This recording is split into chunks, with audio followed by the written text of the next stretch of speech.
Hi friends, it's Lauren O'Han from Restorative Your Core, and today we're talking about, can stronger feet really mean stronger orgasms?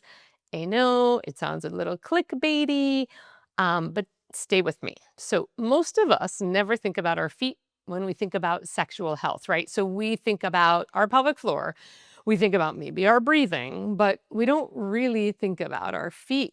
However, an orgasm is a full body event. So it's not just muscular contraction.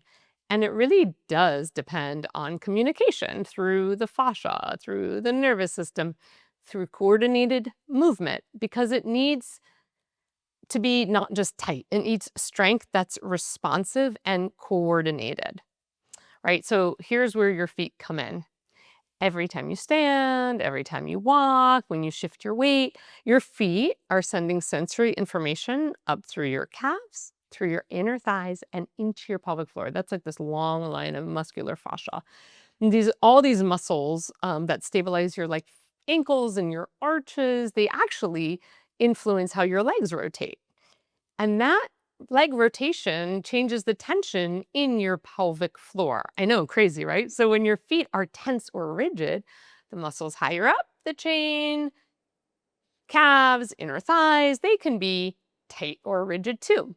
And then this constant tight or rigid creates this pulling all the way from the feet into the pelvic floor, the lower abdominals. And then over time, that can make the pelvic floor less and less adaptive. So it's like it grips when it should not. It doesn't know how to release. And that's not ideal, right? So our pelvis is really designed to move fluidly, and the pressure should be distributing through the whole body and from the pelvis onward, but that starts at your feet. Okay, so many of our Restore Your Core clients notice that once their feet become stronger and more mobile, like suddenly there's these bigger changes in their pelvic floor and their core. The response is different. They feel just like more supple, more coordinated, more alive from the foot upwards. And again, that's just because of how the body works as this interconnected pressure system. Restriction at one end creates, again, can change responsiveness and tightness and everything at the other end. So the other thing is that there's this thing, the brain, the genitals and the feet are kind of mapped side by side in the homunculus. The feet and the genitals are mapped side by side. So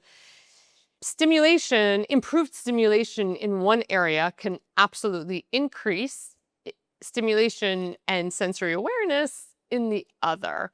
So think about when we are wearing shoes, again, that are tight and rigid and don't let our feet move and adapt. Like that's not just staying in our feet, right? Like tight, rigid feet that are not really moving is going to restrict the moving up through the chain.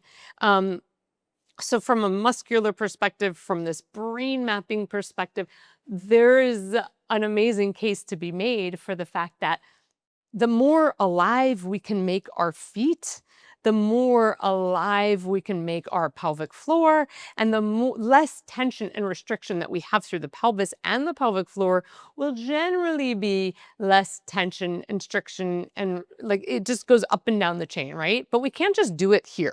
Like we can't just isolate out the pelvis and the pelvic floor and think that like we can do all this good stuff to create more suppleness and responsiveness here without working down the chain.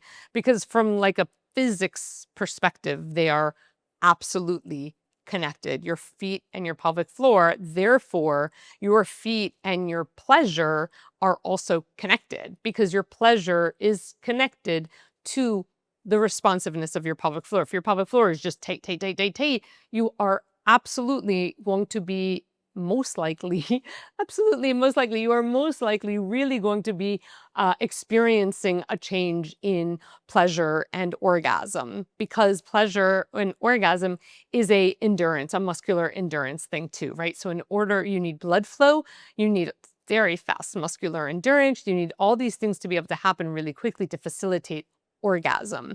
If the muscles are tight and they can't do that, your orgasm is going to be affected by that, your pleasure and your orgasm. And again, you can't just look to this kind of center region for answers. You really have to start working down the chain to bring up that aliveness.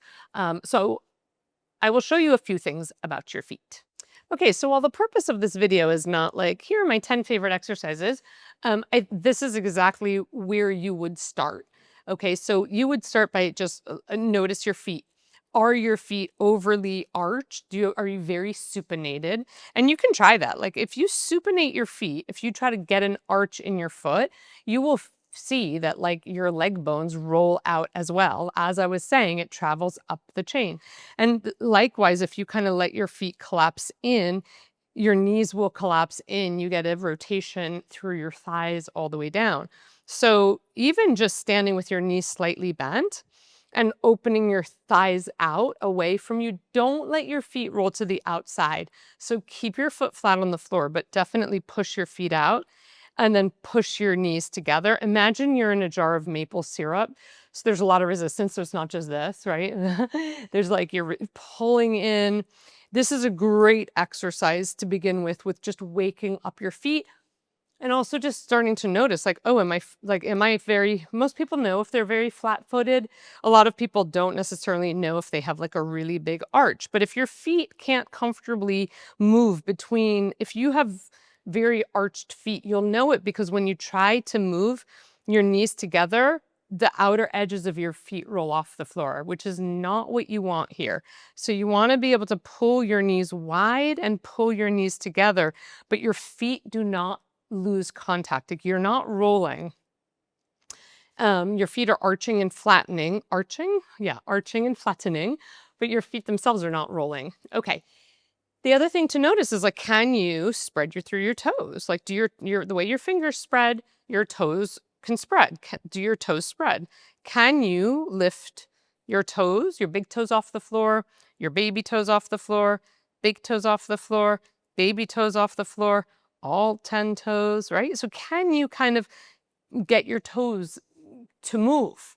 A lot of people are like, oh my goodness, my toes don't move. Yeah, that's great awareness. So I would just start with those really basic, simple things. Can you like get your feet to flatten and wide, arch and flatten? And can you also spread through the toes and then move the toes? So start with those things. And the tighter and more restrictive shoe you wear that doesn't let your foot move, but just kind of moves at your ankle. So that's like a majority of shoes out there.